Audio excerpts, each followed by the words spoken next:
રાજકોટમાં દિવાનપરા શેરી નંબર 10 ખાતે આવેલ શ્રી હરિ કોમર્શિયલ કોમ્પ્લેક્સમાં આગની દુર્ઘટના સર્જાઈ હતી।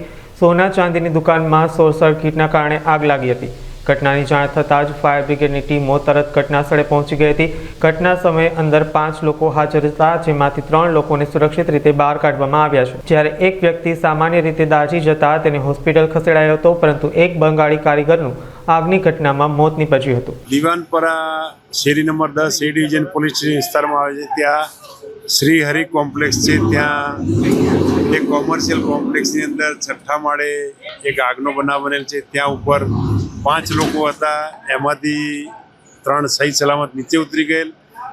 એક આદમીની જાન ટૂંકમાં બળવાથી મૃત્યુ પામેલ છે અને એક ઈજા પામવાથી એને સારવાર ચાલુ છે। આગની ઘટના લગભગ 2 કલાક પહેલાં બનેલી છે, દોઢ કલાક પહેલાં આશરે બનેલી છે। આગ હાલ તો એ કારીગરોને બધાને પૂછતા એમ લાગે કે શોર્ટ સર્કિટથી બનેલી છે, પણ જે એનું ચોક્કસ કારણ FSL અધિકારીને બધા આવતીકાલે સવારે એના ઉપરથી નક્કી કરી શકાશે। એ લોકો ઉપર ત્યાં રહેતા હતા રહેવાનું, અને એના નીચે ટોટલી બધું સોની કામનું ચાંદી કામનું કામ ચાલતું। હવે ગેરકાયદેસર બાંધકામનો એક કોર્પોરેશનનો વિષય, પોલીસનો નહીં, એ તો પોલીસ લક્ષે કોર્પોરેશનમાં એક મોત છે ને એક ઘાયલ છે।